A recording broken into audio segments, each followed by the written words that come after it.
We go out to the fan hotline right now as Mary Kay Cabot, Cleveland Browns beat reporter, Cleveland.com, joins us this morning. Mary Kay, good morning. How are you?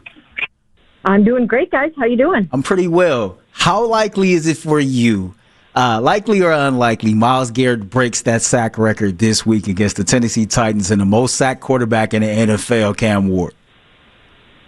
Well, he does have a chance to do so, but I still think it's tough to get 4 sacks. Now, it can happen, and if the Browns make a concerted effort to make sure that it does happen, and if other guys give up their potential sacks to him, such as Grant Delpit said he would do, and that we know that Mason Graham would do, then they might be able to make it happen on Sunday because the sacks are going to come. And it's just going to be a matter of who's going to get them and where and how. But I do think there is a world in which it can happen. It won't be easy, though. We hear the coaching staff say that they like to play like a team. Would it be counterintuitive for them to then just try to target by getting Myles sacks? Would that kind of go against what they kind of preach in the locker room and on a week-to-week basis? No, I don't think so, because I think everyone recognizes that this is an enormous, tremendous honor for him to be able to set this record and then to keep adding to it. And they all certainly want to make sure that he has as many sacks as possible this season, so no one can approach this record anytime soon. So I think they're all in on this, as safeties coach Ephraim Banda told us that yesterday, that this is a team-wide effort. So I do think that you will see guys really trying to help Myles get this. Mary Kay, are you an MVP voter? I am not. No, I am not an MVP voter. If you were, how many sacks would he have to get with breaking the record for you to give him an MVP vote, if you were? Well, I certainly think that he deserves votes and consideration. He certainly does. My only hesitation with the NFL MVP award would probably be that I might skew towards a winning effort. Just because when I think of MVP like that, I probably would think more so of, someone that really did above and beyond the call of duty to get their team to the playoffs and had a huge hand in that effort. So I'm sure that's probably debatable, but I probably would skew a little bit more towards that. But I certainly think that he deserves strong consideration. Let's stay on the defensive side of the ball for a second here, Mary Kay. Carson Schlesinger right now is a front runner to be the Defensive Rookie of the Year. I can't remember exactly off the top of my head which publication I was reading, but they ranked all of the rookies from this previous class, and he ranked number 1 above everyone. Exactly how impressive has he been, and how much has he exceeded the expectations that maybe fans, media, or even the team had set for him this year? Well, I remember when he was first drafted at number 33 overall in the second round. And in the media room, we all kind of scratched our heads a little bit, and we were like, We didn't know very much at all about Carson Schlesinger. And I think he has exceeded all expectations through the NFL and inside the building, too. I don't know if anybody could reasonably expect this rookie to go in there and play like an all-pro, and that's exactly what he's done this season. And I think he's a slam dunk to get the award.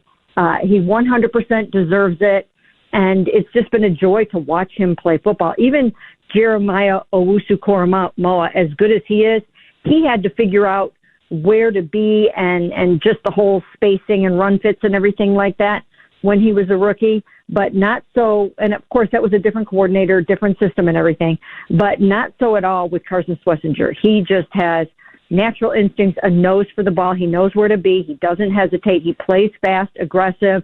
He's a big, big hitter, which the Browns really need that. And I just think he's been tremendous. Moving over to the offensive side of the ball, this will be Shedeur Sanders' third start of his NFL career. Mary Kay, in your opinion, what is the next steps? What does Shedeur Sanders needs to do this Sunday against the Tennessee Titans and the development process or the evaluation process, should I say, of his rookie season? Well, the thing that he needs to do now is to be able to distribute the ball to his pass catchers. He's got to make quicker reads, get rid of the ball much faster than he did, obviously, last week. He was at 3.37, which was the lowest for a Browns quarterback in 3 years. So he needs to get out there. He needs to trust what he's seeing, and he needs to hit it. He needs to pull that trigger, as he said the other day. So he needs to become a little bit now more of the point guard out there and a good game manager and ball distributor. And he has to get his primary receivers and pass catchers involved in this offense.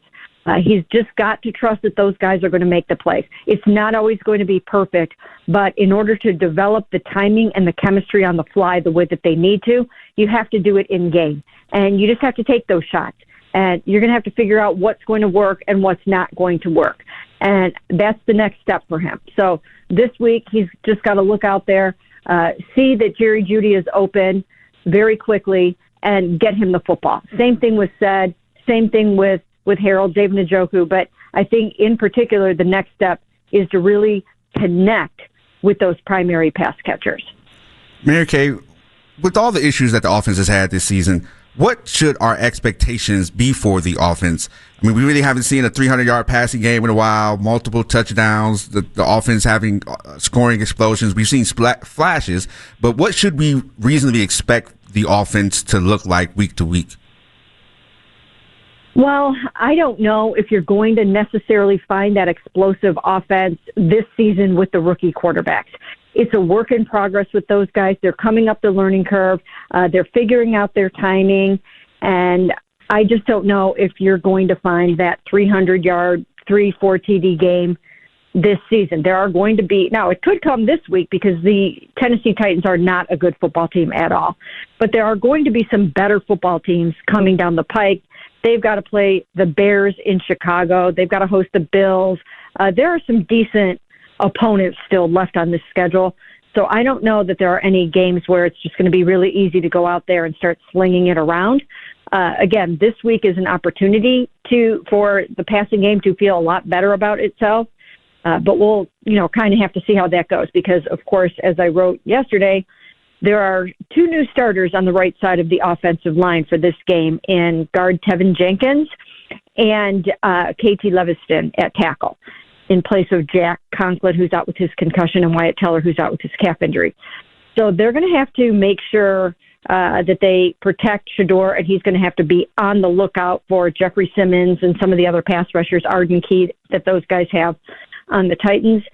But I do think that it's going to be tough. It's going to be tough to find a game where Jerry Jeudy can go out and have 120 yards and 2 touchdowns. And they all need that. And they're all hurting, but I just don't know if it's coming this season. Mary Kay, I was laughing when you were talking. As you were talking, I said, yeah, because Jeffrey Simmons is a grown-ass man, and you took the words right out of my mouth. But yep, right. Along those lines on the offensive line, no Jack Conklin, no Wyatt Teller. The offensive line, in my opinion, has had moments throughout the season to where they've played fairly well. But in totality, it has not been a good season for that position group. Will Zach Zinter be another healthy scratch this week? I don't know what's going on behind the scenes. I don't know if he's just not picking it up in practice. But I would have to assume that, with all the injuries starting to pile up in a group that has not really performed that well, he can contribute a little something to the cause, right?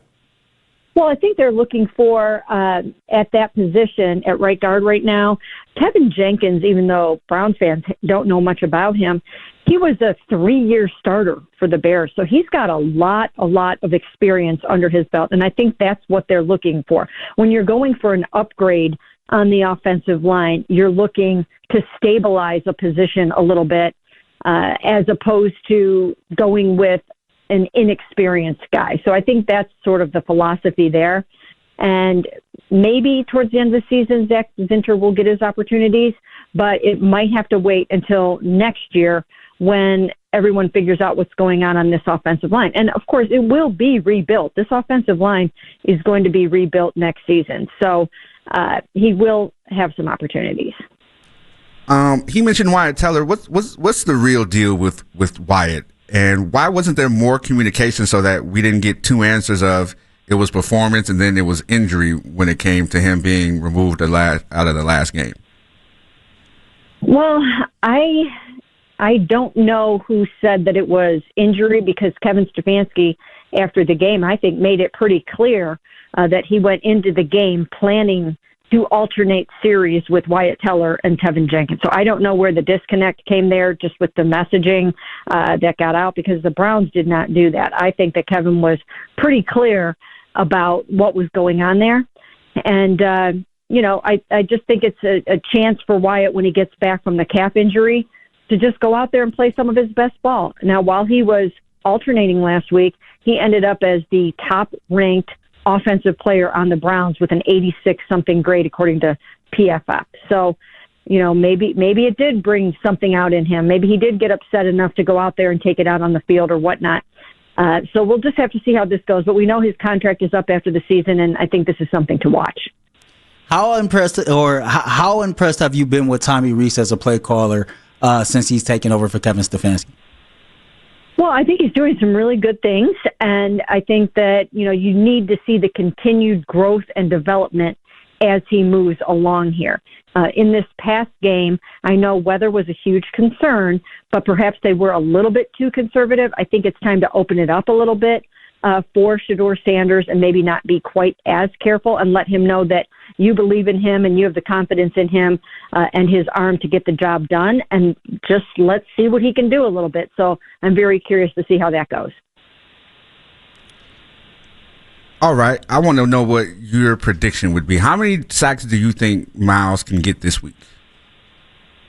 Oh, it's a great question. Like I said before, I think if they all put their heads together and their bodies together and make a concerted effort for him to get this record, then he can get the 4 on Sunday, because they don't have a good offensive line and they don't have a good football team in general. And there have been multiple times this season where Cam Ward has been sacked twice. He's been sacked 6 times, and twice he's been sacked 5 times.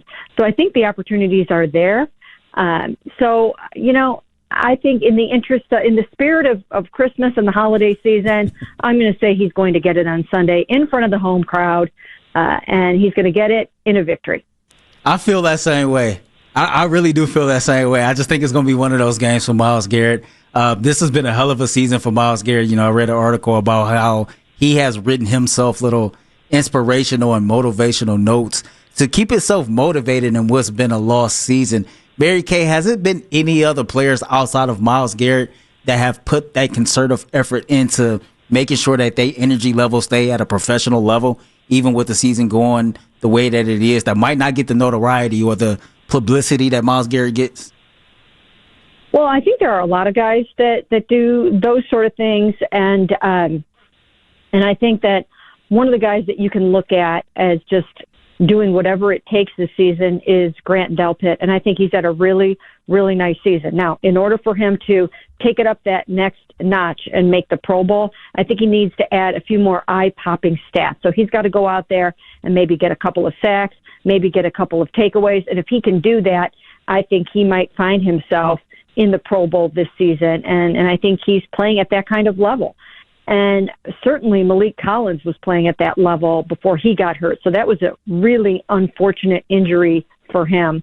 And then Denzel Ward, he always does that kind of stuff. So I think you can look to pretty much everybody on defense. Miles helps set the tone for that. But those guys are all putting in tremendous effort. Mary Kay, outside of the defensive line, what's another area that the Browns can exploit to make this a happy Sunday for us fans? Well, certainly they can run the football. Quinshon Judkins has a way of getting this crowd really fired up, and what he hasn't really necessarily been able to do yet is break a bunch of those long runs. I think one of the most exciting things about Nick Chubb was when you would get to the fourth quarter, you could always count on him for breaking a really nice long run. So I think it's time to see that out of Quinshon. And one of the things that KT Leviston does very well is run block. So we'll see how it goes, but I think that's an area that can bring a little excitement to the lakefront on Sunday. I want to make sure that I frame this question as best as I possibly can, because I think everybody in this room knows that you can't really fully evaluate a class of rookies or even a rookie player after one season. So let's just say to this point in their rookie campaign, Mary Kay, you have had a long decorated career and you've seen a lot of different rookie classes come through the city of Cleveland. Where do you rank this rookie class just amongst the ones you've seen with this regime, even as far back to the Bill Belichick regime? It's one of the absolute best rookie classes I have ever seen. You're talking about the NFL Defensive Rookie of the Year. You might have the NFL Offensive Rookie of the Year in Quinshon. He's got a little bit more competition, I think, for that. But I do think that he's right up there. I mean, wouldn't that be tremendous in this season where you need to find some kind of joy somewhere if those two guys could get those awards? But certainly Quinshon has been tremendous for the Cleveland Browns and eased the loss of Nick Chubb. Then you've got Mason Graham, who he does not get the notoriety on that defensive line for all the work that he does.